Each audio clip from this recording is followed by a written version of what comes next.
12वी बोर्ड परीक्षेत डमी विद्यार्थी रॅकेटचा पर्दाफाश. घोटाळेबाज परीक्षा केंद्राची मान्यता रद्द करून दोषींवर फौजदारी गुन्हे दाखल करण्याची रिपब्लिकन सेनेची आक्रमक मागणी. देश पातळीवर नीट परीक्षेचा महाघोटाळा गाजत असतानाच आता थेट महाराष्ट्राच्या शालेय शिक्षण मंत्र्यांच्या स्वतःच्या जिल्ह्यात 12वी बोर्ड परीक्षेत डमी विद्यार्थी बसवून परीक्षा दिल्याची धक्कादायक आणि खळबळजनक घटना उघडकीस आली आहे. नाशिक विभागीय मंडळांतर्गत झालेल्या फेब्रुवारी-मार्च 2026च्या इयत्ता 12वीच्या मुख्य बोर्ड परीक्षेत हा गंभीर गैरप्रकार समोर आला असून यावरून आता राजकीय आणि शैक्षणिक क्षेत्रात तीव्र संताप व्यक्त केला जात आहे.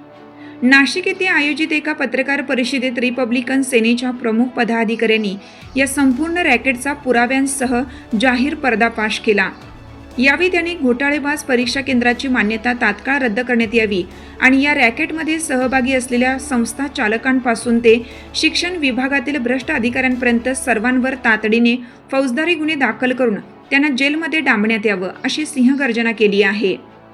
नाशिक विभागीय मंडळांतर्गत असलेल्या परीक्षा केंद्र क्रमांक 201 कैलासवासी विलास नाना सोनवणे उच्च माध्यमिक विद्यालय डांग सौदाने तालुका बागलाण येथे विज्ञान शाखेचा मूळ विद्यार्थी हरिभाऊ पांडुरंग जाधव बैठक क्रमांक S02090 याच्या जागी एका बेकायदेशीर डमी विद्यार्थ्याला बसवून परीक्षा देण्यात आल्याचा प्रकार पुराव्यानिशी समोर आला आहे.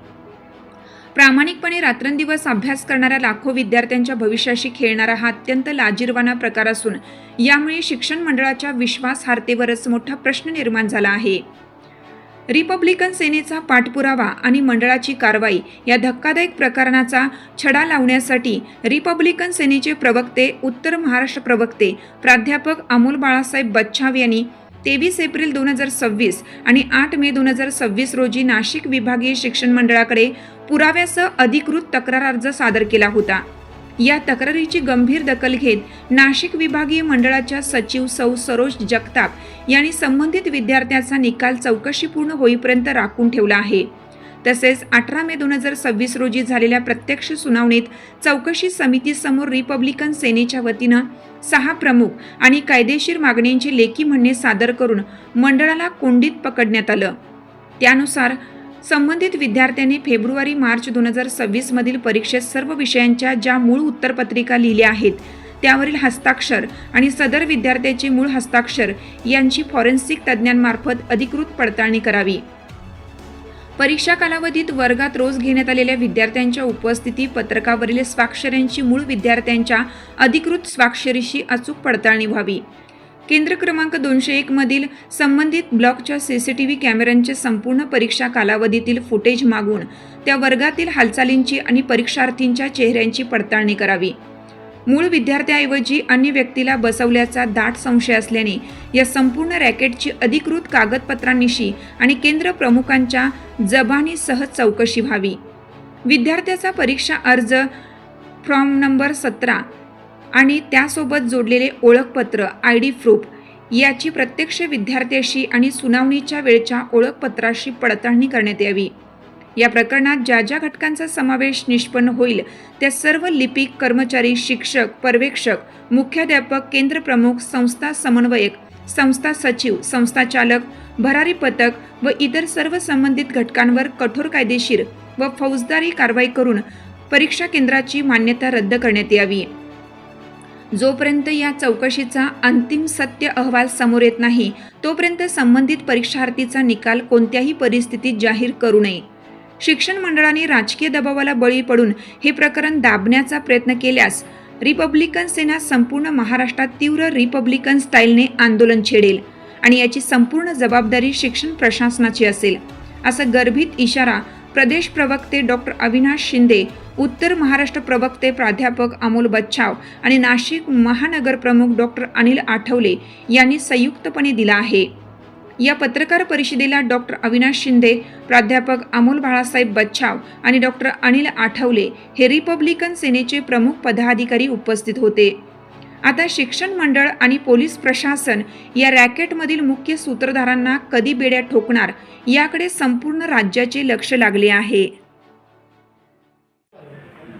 झालेलं नीट पेपर जो फुटला आणि फुटल्यानंतर ज्या लाखो विद्यार्थ्यांच्या जीवनाशी खेळण्याचं कट कारस्थान या सरकारने केलं त्याच पद्धतीने त्यांच्याच पावलावर पाऊल ठेवून महाराष्ट्र सरकारसुद्धा या ठिकाणी शिक्षण व्यवस्थेचे 12 वाजवण्याचं कट कारस्थान करत आहे।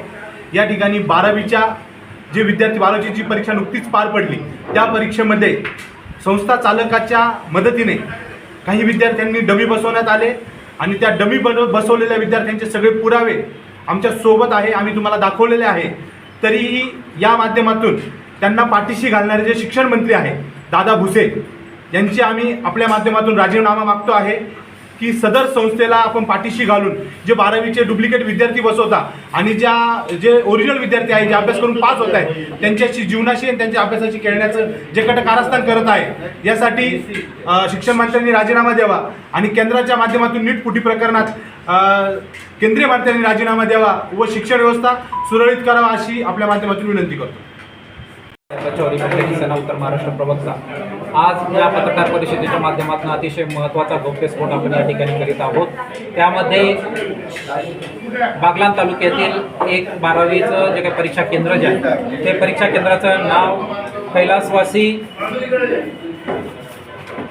सोनवणे महाविद्यालय जे आहे कनिष्ठ महाविद्यालय त्यामध्ये हा जो गैरप्रकार जो आहे तो झालेला आहे।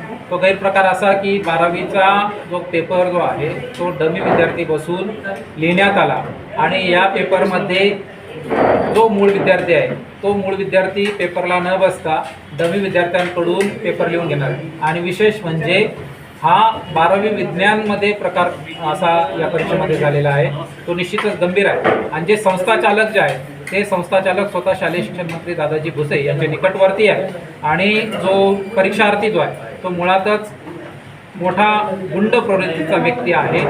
त्याच्या विरोधात अनेक गुन्हे देखील दाखल आहेत आणि त्याने या प्रकारामध्ये स्वतः इतर लोकांना बसून पेपर लिहून घेतलेले आहेत। एका पेपरला तो स्वतः ब्लॉकमध्ये बसलेला दिसतो, एक पेपर स्वतः बायोलॉजीचा जो पेपर आहे तो शिक्षण संस्था चालकाच्या दालनामध्ये पेपर लिहिला जातो।